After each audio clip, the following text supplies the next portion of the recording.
കേരളീയരുടെ സ്വന്തം ബ്രേക്ക്ഫാസ്റ്റായ പുട്ടും പപ്പടവുമാണ് ഇന്നിപ്പോൾ ഞാനിവിടെ എടുത്തിരിക്കുന്നത്. നല്ല ആവി പറക്കുന്ന ചെറിയ പുട്ട് അല്ലേ, ചെറിയ കണപ്പുട്ട്. നമ്മൾ നീളത്തിലുള്ള കണയിൽ നിന്നും വരുന്ന വലിയ പുട്ടുകളാണ് നമ്മൾ പുട്ടെന്ന് പറഞ്ഞാൽ കാണുന്നത്. ഇവിടെ കണ്ടില്ലേ, നമ്മൾ ആവി കയറ്റിയെടുക്കുന്നത് ആവശ്യത്തിന് മാത്രം കഴിക്കുക, ഒരാൾക്ക് ആവശ്യത്തിന് വേണ്ടിയിട്ടുള്ളത് മാത്രം, കുഞ്ഞതും വലുതുമായ പുട്ടുകളാണ് അല്ലേ. ഇതാണ് നമ്മുടെ താരം. ഗ്ലാസ്, കുപ്പി ഗ്ലാസ്സിലാണ് കേട്ടോ മക്കളെ ഞാനിന്ന് പുട്ടുണ്ടാക്കുന്ന.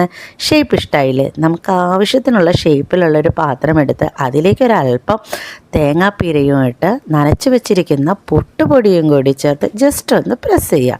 എന്നിട്ട് ആവി കയറ്റാൻ വെച്ചിരിക്കുന്ന പാത്രത്തിലേക്ക് നമ്മൾ ജസ്റ്റ് ഒന്ന് കമഴ്ത്തി ഒന്ന് തട്ടിക്കൊടുത്ത് കഴിഞ്ഞാൽ ആ പുട്ട് ഒന്ന് പൊട്ടാതെ നമുക്ക് പെർഫെക്റ്റ് ഷേപ്പിൽ കിട്ടുന്നതാണ്. ഇത് കാണുമ്പോൾ തന്നെ ഒന്ന് കഴിക്കാൻ തോന്നുന്നുണ്ടല്ലേ? എങ്കിൽ പെട്ടെന്നൊന്ന് ട്രൈ ചെയ്ത് നോക്ക്.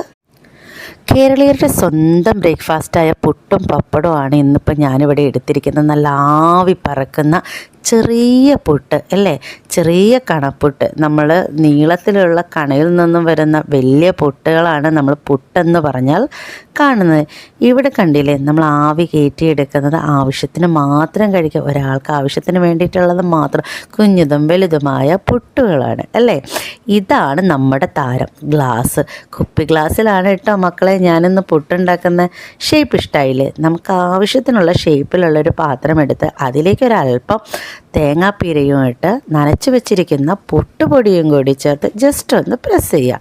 എന്നിട്ട് ആവി കയറ്റാൻ വെച്ചിരിക്കുന്ന പാത്രത്തിലേക്ക് നമ്മൾ ജസ്റ്റ് ഒന്ന് കമഴ്ത്തി ഒന്ന് തട്ടിക്കൊടുത്ത് കഴിഞ്ഞാൽ ആ പുട്ട് ഒന്ന് പൊട്ടാതെ നമുക്ക് പെർഫെക്റ്റ് ഷേപ്പിൽ കിട്ടുന്നതാണ്.